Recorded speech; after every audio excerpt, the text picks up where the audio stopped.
This is the Basso Terra. It's a gravel bike by Basso, which is an Italian bike company, known for their high-end road bikes, and now they're making some pretty sweet gravel bikes. I've had this one in my demo fleet for a while, and I've put quite a few miles on this bike in the last month. So I'm going to talk about the ride quality, and I'll show this particular build.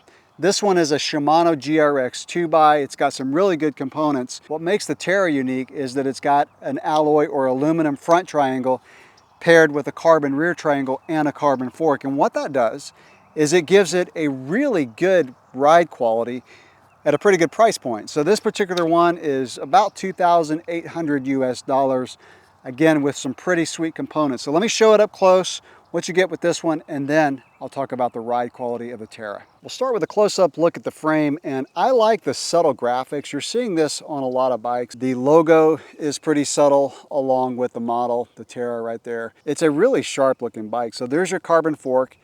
It does have braze-ons for a rack in case you wanted to put a rack.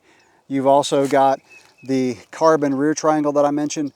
You've got a pivot, and when I talk about the ride quality, I'll talk about how this affects the ride quality. It's very positive, and so it basically allows these chainstays to flex to give the bike a little bit of compliance on rough gravel roads, and it does work, but that's coming up. I mentioned that it's Shimano GRX 2x.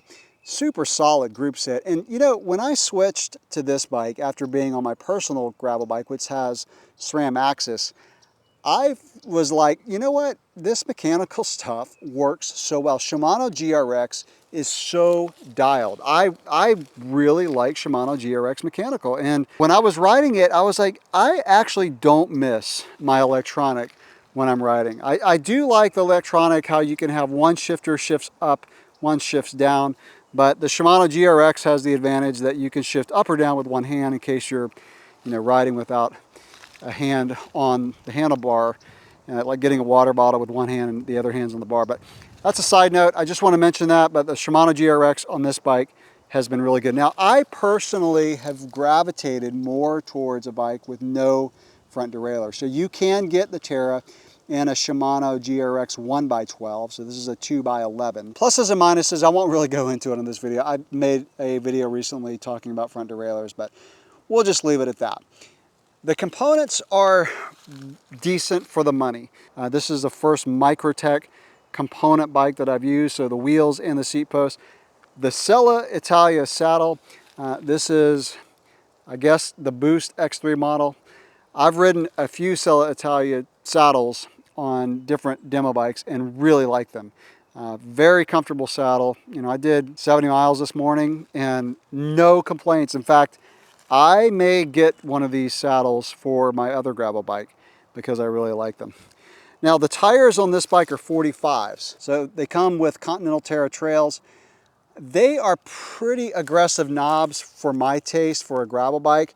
When I first got on this bike, they felt a little sluggish because the knobs weren't filed down, so to speak. The more miles I put on this bike, the more the knobs kind of wore down just a little bit and they became smoother. Now, obviously, if you're taking this bike on looser terrain or maybe some single track, light single track, the knobs are good. I like a smoother tire, but it's a very easy change. So this bike is designed to run 45s in the back, and if you run it as a 650B, you can run 48. So you can see here the tire clearance is good. I've got plenty of tire clearance there with a 45, which is good, right? Like if a gravel bike doesn't come with 45s, it's really not a gravel bike. It's an endurance road bike, in my opinion. So glad to see that you can fit 45s on this bike. Now on the front, you can see you've got a ton of tire clearance. So you could put a 50mm tire up there, no problem. So it comes with an alloy wheel set, which is to be expected for a bike at this price point. Again, $2,800 US. No real complaints about the wheels for this price. It's a decent wheel set. The only issue I had with this bike is that it was making a bit of a noise, but it ended up being the free hub. So it wasn't the free hub itself, it was just, I needed to put just a little bit of WD-40 on the free hub. So I took the cassette off, put some WD-40, and it quieted right down. So that's not the bike, that's not really the wheels. I always put a little bit of WD-40 on the free hub body. I've had that issue with other bikes and that solved the problem. So you can see it is a through axle without a quick release, both on the front and the rear, which is fine. I mean, with tire plugs today, like I can't remember the last time I had to really pull a wheel off a bike when I was out on a ride to fix it. So this bike, I believe comes with tubes. I picked it up from a dealer, or they dropped it off, and they didn't drop off any valve stems, so I don't really know if this comes with valve stems. 2 water bottles in the front triangle, and you can put one underneath, and then the frame also has a place for a bento box or top tube bag. Very standard on gravel bikes today. Cable routing on the Basso Terra is very clean thanks to the cables that go in through the stem there and then go through the frame. So you don't see any cables at all on this bike until they pop out of the frame. The rear derailleur comes out on the right chainstay, and then of course the brake comes out on the left chainstay. Again, very, very clean. However, I'm not a huge fan of the internal cable routing, more so on a mountain bike. On a gravel bike, I would rather have the cables come in on the side, maybe like on the down tube, and here's why, is maintenance. If you ever had to change the headset bearings on this bike, you would basically have to undo your handlebar tape and, undo the brakes, which means you're bleeding brakes, undoing all the shifters. Probably not a big deal for most people, especially if you buy this bike complete. I don't remember changing headset bearings on my personal gravel bikes, but I only keep my gravel bikes for 2 or 3 years. If you wanted to have a bike for a long time, chances are you're going to have to replace the headset bearings. But you just take it to your bike shop, get it done. It's going to cost you more money. Plus and minuses, again, my preference is not having it, but it does make for a very clean look. All right, so that's a close-up look. Let's talk about how this thing rides. So the big question is, does that little pivot at the top of the seat stay really work? And it actually does. It takes the edge off of a really hard bump. It is not suspension, so this is not going to ride like it has suspension, but it does take the edge off when you hit potholes, or you just hit a rut in the road, or even on a trail, if you hit a root, it's going to take the edge off. However, when you're out of the saddle or pushing hard, you don't notice any flex at all. And so what I like about this particular bike is that it does have a very solid ride quality. So you don't feel like it's moving underneath you. The bike's plenty stiff laterally, but it does take the edge off.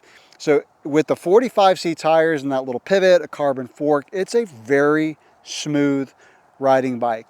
The only downside to this bike, and it really comes down to the price point, is it just feels a bit heavy compared to my full carbon gravel bike. And I like to do comparisons because it just helps you decide.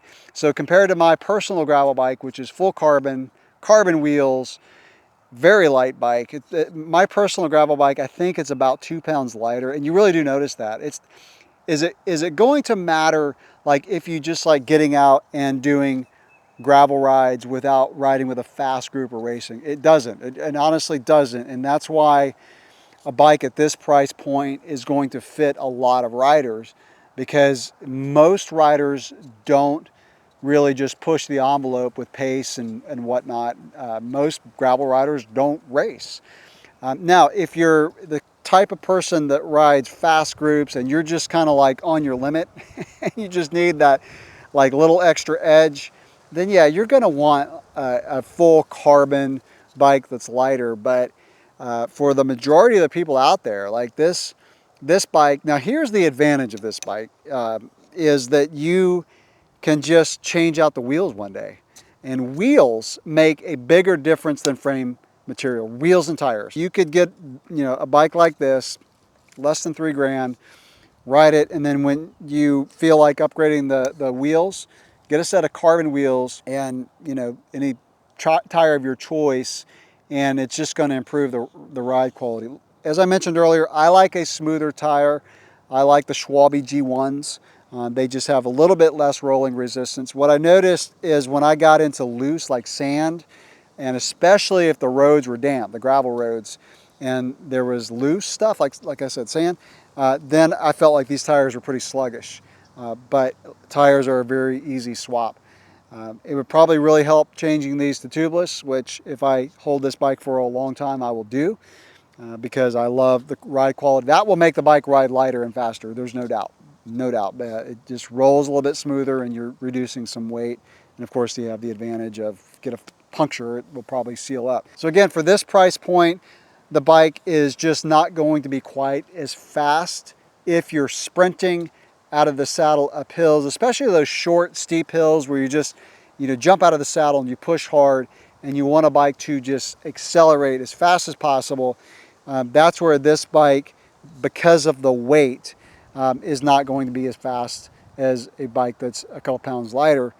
But with the wheel swap, you could get it there. I'm pretty confident of that. So I really like this bike. It's one of those that I can just go out on long rides and like I personally, I am overcoming a back injury, a lower back injury that I had a few weeks ago. And today I got out and did 70 miles on this bike. No problem with comfort. It was all gravel. Well, most of it was gravel. Some rough roads. So yeah, I mean, this bike is comfortable, and that's what most of us want in a gravel bike, especially if we're getting out for long miles. We want a bike that's comfortable. So, there's not much to complain about a $2,800 gravel bike like this with a ride quality like this, except for the cables that go through the headset. I'm just not a fan, but that's just personal opinion. You see that on a lot of European bikes. Hopefully you won't one day. I'm pretty opinionated about it, as you can tell. All right, any questions or comments that you have about the Basso Terra so far, let me know. A lot of good things to say about it, especially the price. My personal gravel bike costs more than twice what this bike costs. And I wouldn't say my personal one is more comfortable, it's just faster when I'm sprinting and going up hills. So, all right, that's it for this video. Catch you in the next one. Thanks for watching.